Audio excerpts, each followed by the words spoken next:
there are very few safe spaces left for us men. When us men face any kind of loss, disappointment, grief, regret, shame, embarrassment, if we haven't learned how to take our mask off and be real, be human, then all we have left is anger. We need to find a better way. We need to be able to see each other so we can begin to heal. And stop treating our woman like rehabilitation centers. She is not your rehab. Your childhood trauma wasn't your fault. It wasn't your fault. But your healing now is your responsibility. How would you cope growing up in a home of violence? Watching your mum being beaten by your father? And what would it take for you to break the generational cycle? On this episode of The News and You, I speak with Matt Brown, an internationally acclaimed barber and co-founder of the global anti-domestic violence movement, She Is Not Your Rehab. I'm Eleisha Foon, journalist, storyteller, and I've learned everyone you walk past has a story, and that story could change your life. So let's crack it open to discover The News and You.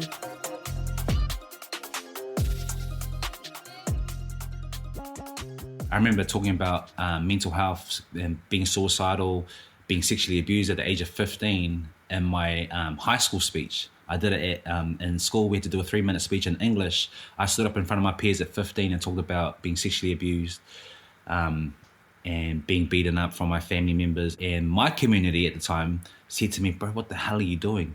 You're dishonoring our culture. You're dishonoring your parents. You're so disrespectful. Shut the F up. But I thought to myself, well, if I do that, I'm just going to end up taking my own life. Matt Brown's journey began by having the courage to speak up. As a survivor of domestic violence and a witness to his mother's suffering at the hands of his father, he had to overcome the trauma of a very heavy childhood.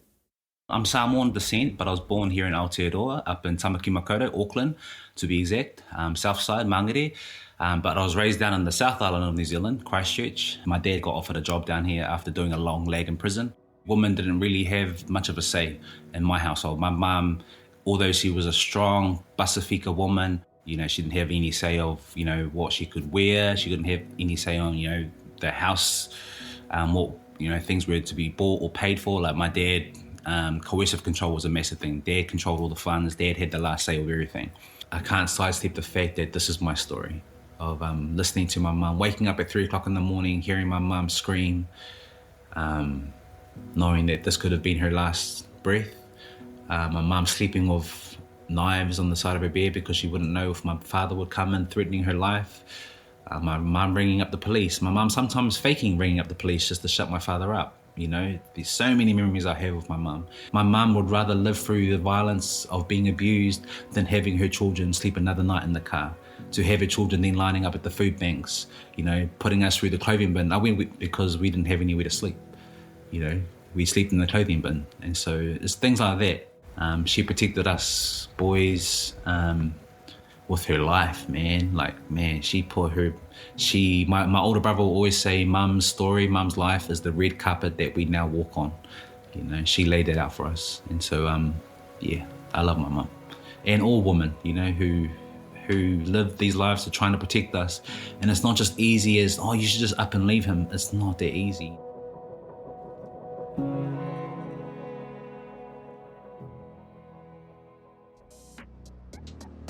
Hip-hop kind of became my role model or saving grace. And so it was listening and watching hip-hop artists from around the world, across the globe, Black artists tell their stories of pain and trauma. And so I was always attracted to the fashion side of hip-hop. Mainly the hairstyles, the fades and the haircuts that men had. And so, going through school, I was the guy with the clippers in school. Boys would trade a haircut for $1 pie, and I'll do that at lunchtime. And it just started from there, cutting boys' hair. And so, when the boys are telling you that you're the best fader or you're good at hair cutting, I just gravitated towards barbering. And so I was doing joinery at the time. I was a joiner by trade, building furniture. And I got sick of it, tired of it. I enjoyed it because I'm an introvert, so I just like building things with my hands. But then I thought to myself, I want to do something more meaningful and purposeful. And so I picked up the clippers again, and I decided to open up a little barber shop in my little garden tin shed in the hood in a place called Aranui, where I was living at the time on the east side of Christchurch. A site that was affected a lot from our earthquakes that we had here in Christchurch, New Zealand, which took many lives. And so it was just here. When I opened up this little garden tin shed and I started cutting boys in my neighborhood, these guys started coming in. And I'm talking about all different walks of life, men who were wearing suits, to men who were police officers, firefighters, to the brothers, construction workers, to the homies who were, dealing the drugs. With their latest Jordans, all their flash gears. And it was just, I suppose when I started cutting men's hair, I soon learnt that we were more alike than we are different. That men from different walks of life, whether you were brown, white, Asian, like so many of us had similar stories. I learned that childhood trauma, family violence, mental health did not discriminate no matter where you came from. And so it was there from my little garden tin shed where I started having these sacred conversations with men. And I thought to myself, barbering is more than just giving flash haircuts. It's really a space where, so more than often, men don't have a space to talk to or someone to really unravel the mysteries, the questions, the hard questions of life. And I became this space for men in my community, and it just grew rapidly. I found in cutting men's hair, when I started sharing my story, it gave permission for other men to share their stories of vulnerability. And so I learned that I wasn't alone, that my childhood was not unique. It was the story of many men, but because of our culture, it was often deemed or stigmatized to never talk about this stuff. And so I just thought, why not? Because I seen what not talking about it was doing. Our men were dealing drugs, our men were addicted to drugs, our men ended up in prison, our crime rates. And so I just thought we need to talk about this stuff, because suppressing it was doing nothing for our people. But different men, it started from boys in my neighborhood to now the men in my city. I had judges, lawyers coming to my little garden tin shed in the hood for haircuts. And that really spoke of the power of, men weren't just coming for a good haircut, they were coming to have these conversations with this barber in the hood. And so it was from there where this movement, She's Not Your Rehab, was birthed. My best friend at the time, Sarah, who is now my wife, great investment. My best friend who became my business partner, and then my wife. We have 3 beautiful children together. We really started this movement from this little barber shed. This barber shed turned into a big flagship shop on the busiest street here in Christchurch. At one stage we had close to 25 barbers working out of one shop. We were open from 7 o'clock in the morning till 10 o'clock at night. And so this movement really just was birthed from this barber shop. I got invited to do a TED talk. I thought to myself, why on earth would Ted ever want me to come and do a talk? I'm just a barber from the hood. But I married a really, really strong Māori woman who encouraged me to get my ass out on that stage and share my story. And so from that TED talk in 2019 was the birthplace of our movement, She's Not Your Rehab. We need to be able to see each other so we can begin to heal and stop treating our woman like rehabilitation centers. She is not your rehab. Your childhood trauma wasn't your fault. It wasn't your fault. But your healing now is your responsibility.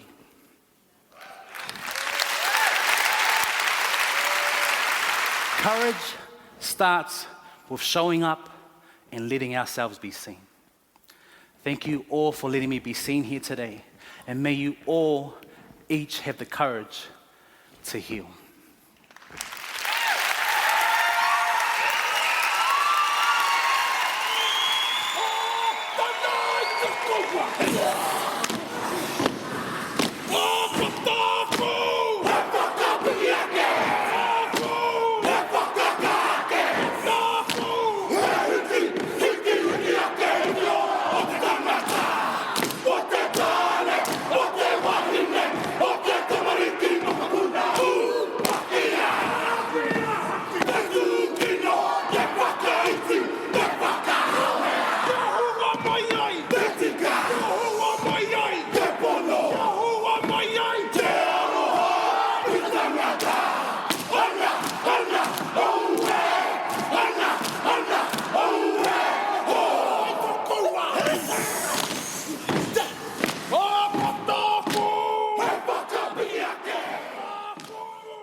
Little did he know, it would help unlock the healing of millions of men around the world.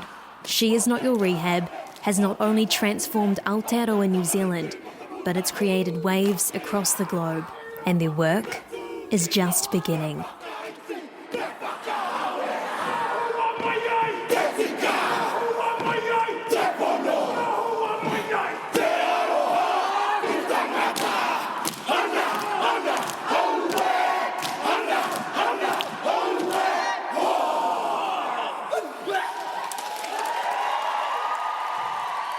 She's Not Your Rehab, although that phrase is quite confronting, triggering for some people, but for me it was my invitation for the men in my chair, in my community, to take responsibility for their healing.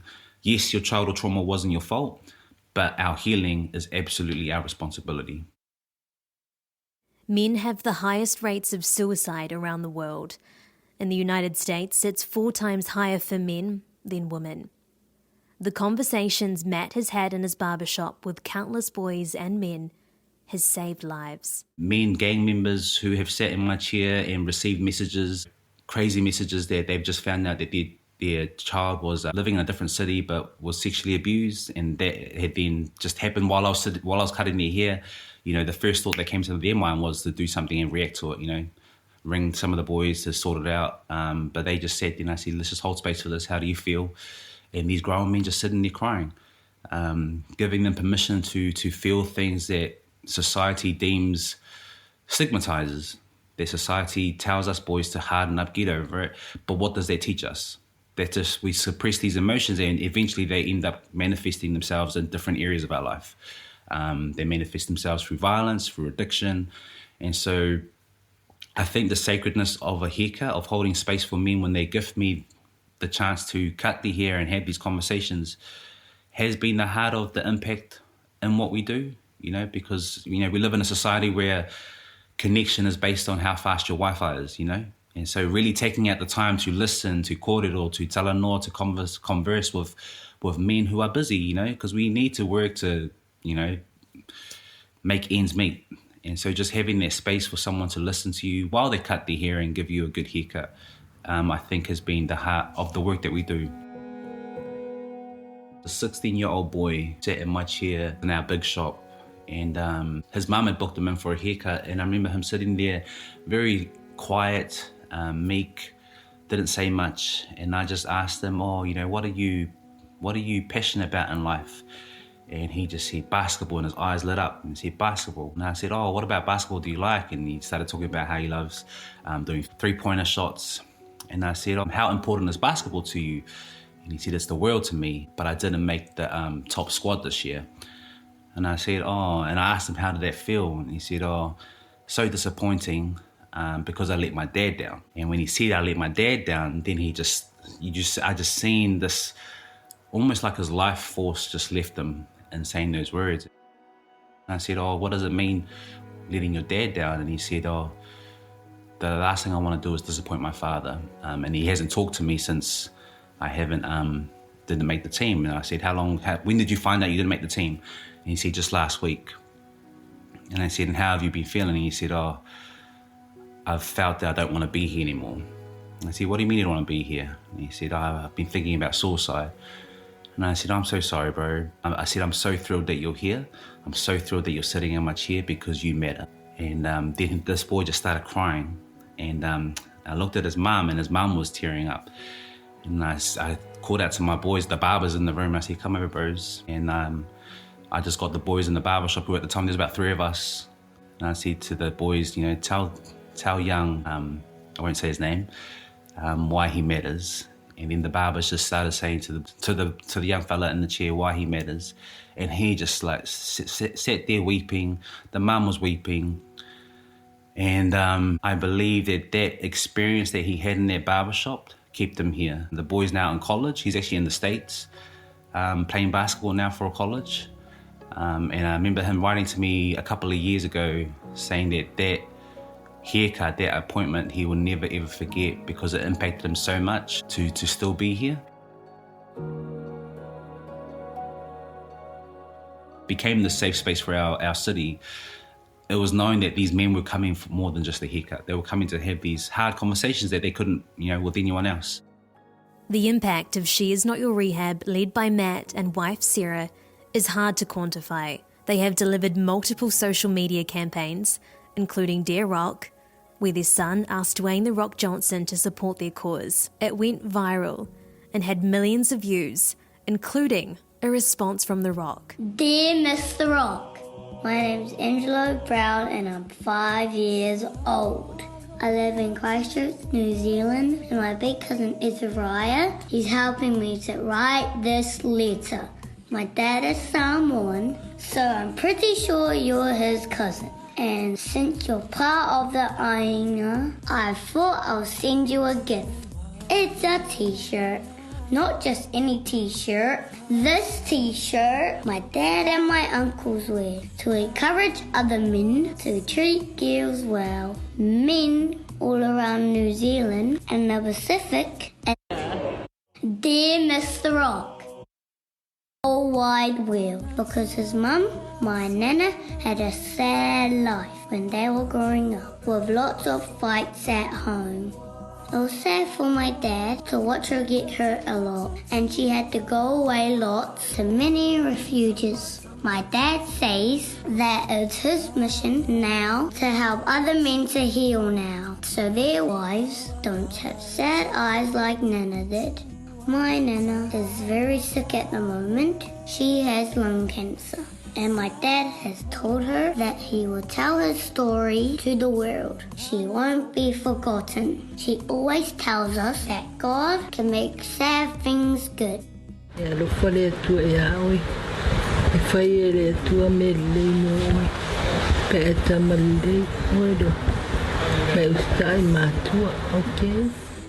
This is what these t-shirts are. Because I think you are the strongest man on the planet that many men look up to. If you wear this t-shirt, then I think they will listen to you. And we can help houses everywhere be violence-free. My sister has showing me that you'll look good wearing this. So I hope it gets to you, even if you live in an island far away. So from our ainga to yours, we send you our alofa. Love, Angelo.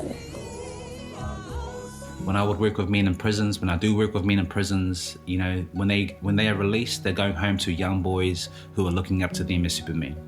And so isn't it better that we bring them into the conversation and help them heal, so when they do go home, that our young boys who are looking up to them, our young girls who are looking up to them as Superman, as their superheroes, have a more healed version, a more regulated man who is not going to lash out at the first sight of anger or frustration, but learns how to breathe, learns how to take a minute to regulate himself and then come back to the conversation. They also released their first book, which became a #1 bestseller in New Zealand. They donated copies to every man in the nation's prisons. The flow-on impact was that many men chose rehabilitation and walked away from life of gangs and domestic violence. Here's one former inmate I spoke with who shared how the book changed his life. I just want to say that you were a part of my process of healing. I think it was 3 years ago you gave us all free, for every inmate in New Zealand got free books. In 2023, She Is Not Your Rehab launched innerboy.nz, a free and accessible app that was made available to men in New Zealand. The Australian equivalent was released a year later. She Is Not Your Rehab's most recent campaign featured men saying "I love you" to each other, a reminder that affection isn't just reserved for romantic relationships.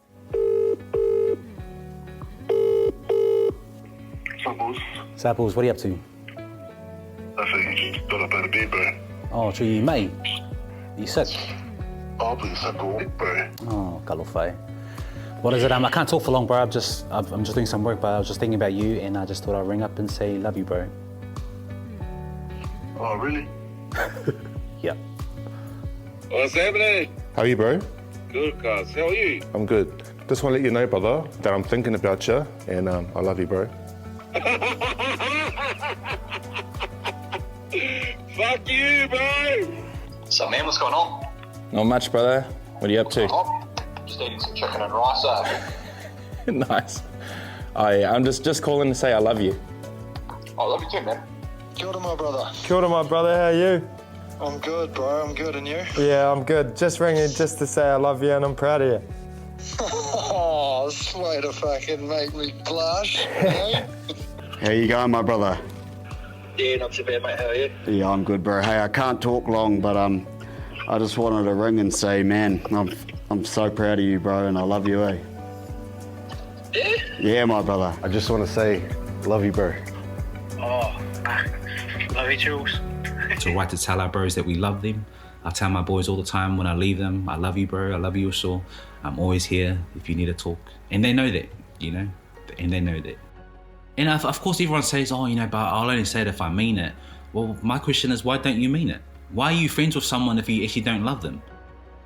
So I think it also holds you accountable as the person who's giving those words.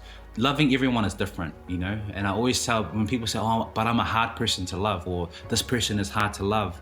And I'm like, no one's hard to love. You just haven't worked out the way that that person needs to be loved.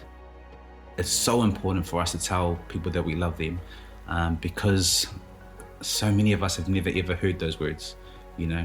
The only time I ever heard I love you from my dad was when he was drunk, you know? And so I am mindful when I say those words to my friends, to my children, it will be backed up with action, you know? And when I say action, it looks like that looks different for everyone.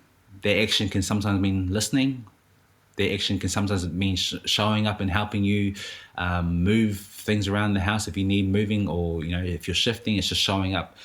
Showing up for you means just, you know, some of my boys have just had babies recently. So my thing is, I've been out of the country for work. So my thing is jumping on Uber Eats. You know, your partner I don't want you and your partner having to think about Kai tonight because you guys have just had a baby. What do you guys want? Nando's? Nando's, sweet. You know, it's showing up. Loving people looks different for everyone. And so I think it's important to use those words, I love you. It holds you accountable for your friendship, your role in the friendship, but it also is life-giving to so many people because words have the power to uplift or they have the power to destroy. And so why not be someone who gives words of life? Matt and wife Sarah have spent over a decade advocating against domestic violence. Matt credits Sarah for changing his life and shaping him into the man he is today.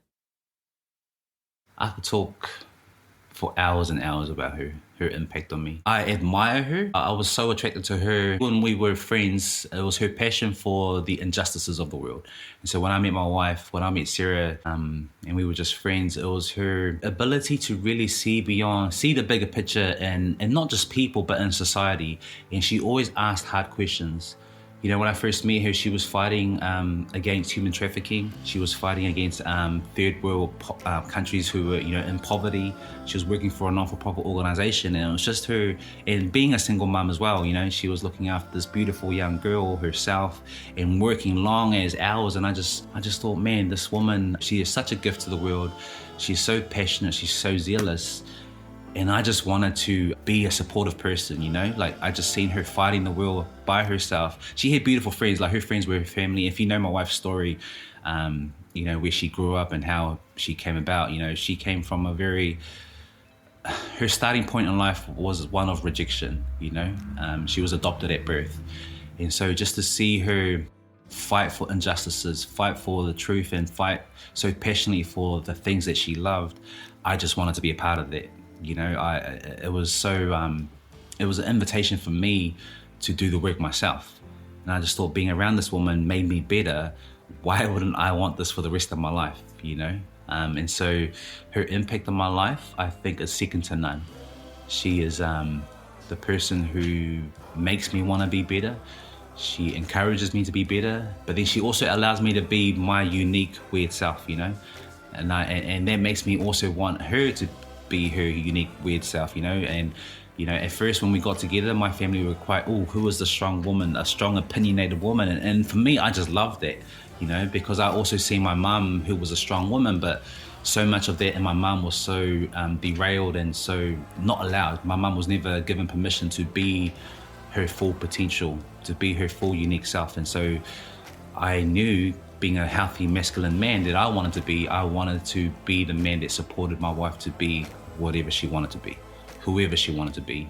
And we have differences. You know, we don't always agree on the same things. I mean, if anyone I disagree with the most is my wife, but I think in that, it makes me want to be better. It makes me want to go and research my point of view more so I can come back and have these, deep debates, conversations. And it just betters us both as a partner, as parents, as friends. But yeah, her impact on my life, I think, is second to none. I wouldn't be the man I am today if not for her. Career-wise, as a friend, as a father, like, she makes me want to be better in all areas of my life. Matt says it's crucial that men who model healthy masculinity are celebrated. For most men, we measure our masculinity to the next male. And so I think if we want to see a more healed society of men who lean into hard conversations, who lean into courage, who lean into vulnerability, we need men to model that, because men model their masculinity. Men measure their masculinity to the next male. And so I think men matter because we're not going anywhere, you know, and so it's best to work with us. And I think it's important to encourage men to learn how to hold these spaces so other men can see what that looks like. I think the greatest teacher that I've learned in this work and working in men's mental health is to really model what that looks like.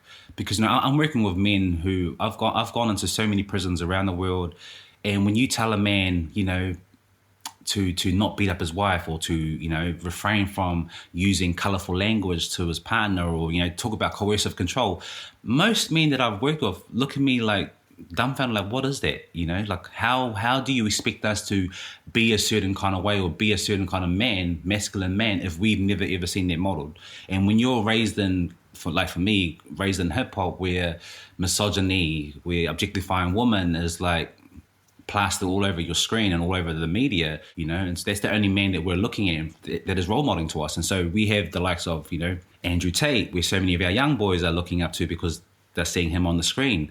They're measuring their masculinity to what they're viewing. You know, this is what a man really looks like, having the flash car, having the pretty girl. And so if you're telling men to be different, how do they be different when this is all they're seeing, when this is all they're viewing and all they're seeing on their screen? And so I think for me in my work is really teaching men that you can be a masculine man, you can work hard, you can do all these masculine things that society has deemed masculine, but you can also be vulnerable. You can also be service driven. You can also, you know, hold your tongue, let your wife be who she is, strong, opinionated, whatever your wife is. You can serve her. You can be this vulnerable man who loves on his children, who carries his children, who wakes up and feeds his baby. You can be all these things and these other things, you know? And I think for me, I think I found my work to be successful because I show these men, I've come from those stories of trauma and pain. I'm a victim of sexual abuse, but I've never, you know, laid my hands on another person. I've seen my mum being beaten up, but I've never ever laid my hands on my wife or any other woman, you know. It is possible to come from homes of trauma and violence and then completely change that narrative. And I think when men see that, it gives them hope. And I think that's kind of been the way I've worked and why it's had impact on a lot of men that I've worked with, is modeling what healing can look like. Healthy masculinity to me is someone with integrity. So if you say something, stick to that. You're as good as your word. Grow, you know, be open to growth. I believe healthy masculinity is someone who is loyal to truth.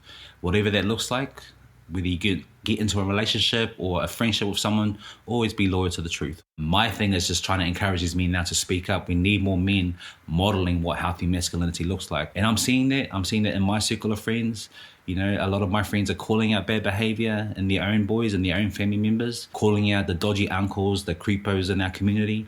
I'm excited to see where this shift in healthy masculinity is moving towards. The media plays a big role in this. We need more of this shunt in our society of what healthy masculinity is looking like. Unfortunately, the clickbait will always lean towards more, you know, chaos and horrific, terrible things. And those are important. So we have the awareness of this is happening in our backyard, but I think it's also important to highlight the positive that's happening in our backyard, the shift that we are seeing. We are seeing fathers who are showing up. We are seeing men who do want to be fathers. They do want to be present in their children's lives. We do have men who don't want to lay hands. We have men who are learning what coercive control is. Coercive control was never a thing. All that was ever modeled was the man ruled the nest. In our culture, men had the last say. Men control the bank accounts. So men don't know what coercive control is. And so it's just having these open dialogue more, open conversations more of what healthy masculinity looks like. And I think we're seeing that. I'm excited for it. I'm here for it. I've been championing this kind of masculine man for decades now. And I think as a Samoan man, when I lean into my own culture and I realized, most of the Pacific cultures had a matriarch culture. The woman were a strong woman, and men were supportive of that. If you had a woman, if you were gifted with a daughter in the Samoan culture, you were considered blessed. And so we had a covenant in our culture called the whiangainga, covenant between brother and sister. You weren't allowed in the same room as women, as your sister. Like, women were sacred because they carried the life force of our next generation. Wherever our sister went, the brothers had to follow behind and make sure that she was safe. We were never allowed in the same room as a woman because women were considered sacred. And so due to colonization and many things that came into our lands, the colonizer viewed this as, we're putting women in the place of where God should be. And so women then became second-class citizens, which was never our case. Women were sacred. If I lean into the scriptures, love God with all your heart, treat your neighbor as you would treat yourself. If we view God in that manner, we see God in everything. I see God in my children, I see God in my wife. And so if I was to love God, I love my wife as I love God.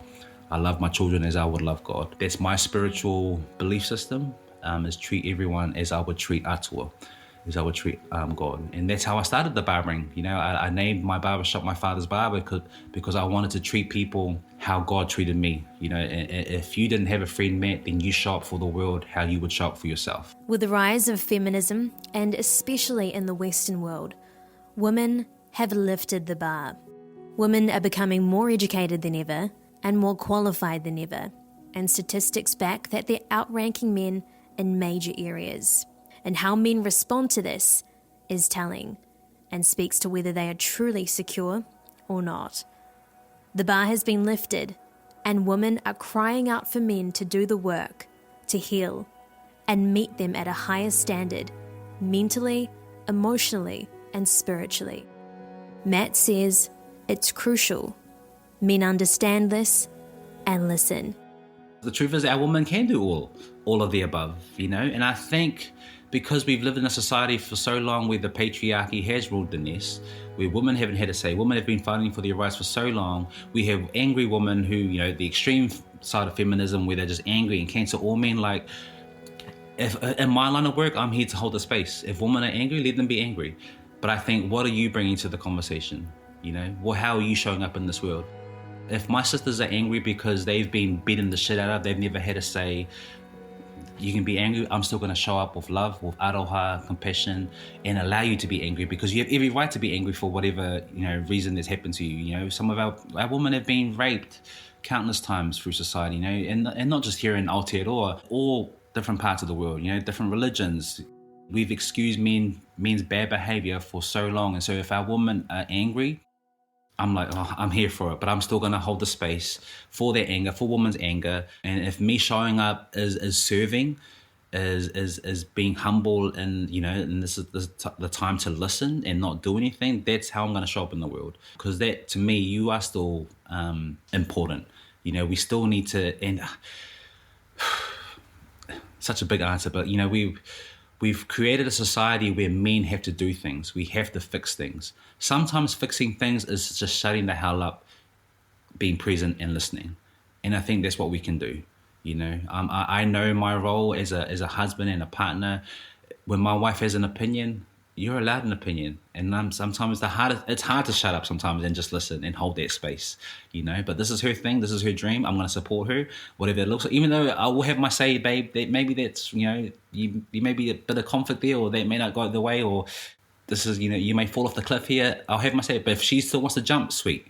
I'm still going to be the man here who's going to be supportive, hold the space for my wife, and if she fails, she fails. I'm going to fail with her, lean forward with her, and we're going to pick ourselves back up together. But I think, You are needed. I will say to men, you are needed. What that need looks like right now, maybe that we have to be quiet and hold the space.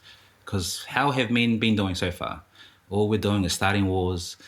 Men's mental health is not in a good place when our suicide rates are at an all-time high, especially now with young people. But now suicide is crawling up with women. And so I think we need each other. We need each other as a society. And more than fixing or doing anything, I've learned that sometimes the greatest thing we can do is just be quiet, listen, and hold space. To me, that's where the magic has happened for a lot of the men that I've worked with. Men have changed because they've found that someone's just there to listen. Sometimes just listening is the greatest tool that we can give this world. And so I think, I believe us men are needed, but us men need to learn how to listen, instead of fix things all the time. Listening is fixing.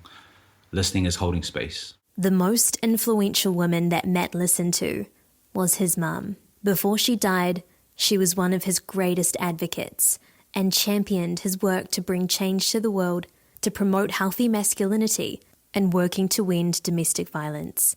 She is the reason he continues the good fight. He says this is her legacy. I miss my mum. You make me cry if you bring up my mum.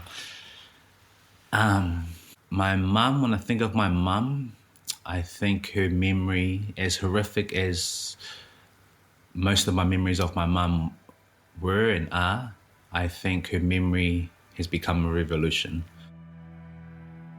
It's the foundation of everything that I do. It's how, because of what my mum went through, it's how I treat women, it's how I respect and how I show up for my wife, my daughters, for other women. It's why I will hold space if women are angry for whatever reason because of men. And another statistic, especially in Australia alone last year, we do a lot of work in Australia now. We lost 101 women at the hands of men, of dysregulated men, of violent men last year. One woman is too many, but 101 women, because domestic violence is completely preventable. We need more systems in place. We need government showing up. We need media, showcasing what healthy masculinity. We need us all as a society to really show up. And so when I think of my mum as one of those women, she could have been easily one of those women who lost her life at the hands of my father. There's not a day I don't think of my mum, especially in this work. Thank you for honouring her, for bringing her up. And it always gets me emotional because I think I'm making her proud every time I talk about this stuff. I'm just glad that she gave me permission to share her story before she passed away. I'm honoured that she read our book and gave me the green light. My mum's a typical Samoan island woman, very private. Son, why do you always want to talk about the sad stories in our family? Talk about the happy stories. And one time I asked her, which ones, Mum? Can you tell me which ones? And my mum just stared at me like quiet, gobsmacked.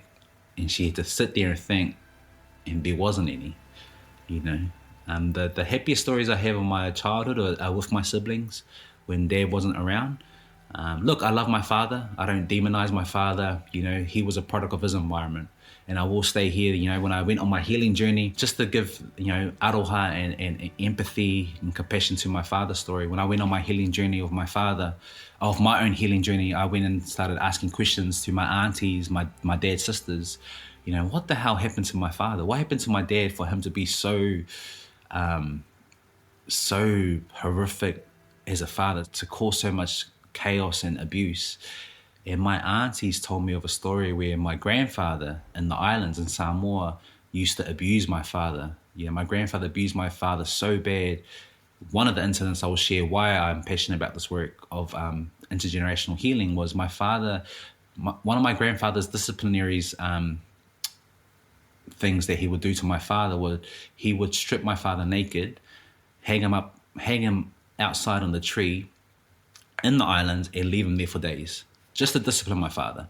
And so just knowing that kind of abuse, that's what took place in my father's life, then coming to New Zealand, living through the ram raids, living through racism that he experienced here in New Zealand and Auckland, like all these things with the dawn raids, and then not knowing how to speak the language here in a different country. I can understand why my father was the way he was. It doesn't excuse what happened to us. It doesn't excuse the trauma the chaos that he created in our lives with Mum and everyone else, but it makes me understand why he's the way he was. And so on my healing journey, I've forgiven my father. I've forgiven him every day when things come up and pop up that I'm triggered.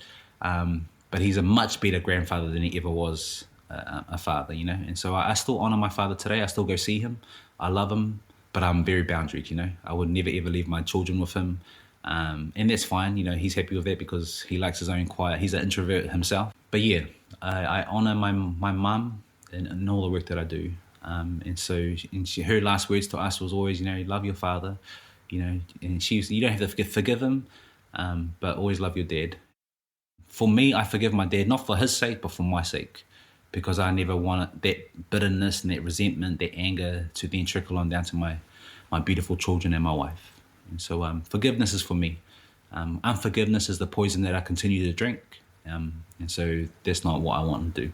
So yeah, I honor my mum in everything I do. We need men. We need you to raise the bar, to do the work, and to take responsibility for your life and your healing. Matt's message to men doesn't only apply for those with issues of domestic violence, but for all men wanting to become their healthiest and most fulfilled self.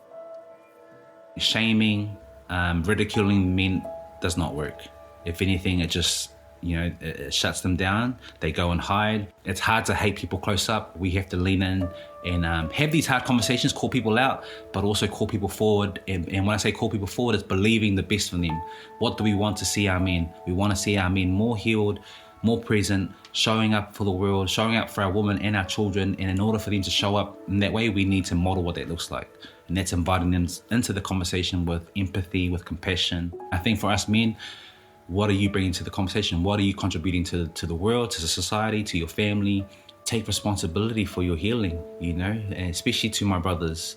Your childhood trauma wasn't your fault. It wasn't our fault. What happened to me wasn't my fault. Me being abused, me being a witness to my mom, living through horrific violence and abuse was not my fault. But it's also not my children's fault for then that pain, that trauma to be transmitted onto them. So take responsibility. It is possible to change the narrative.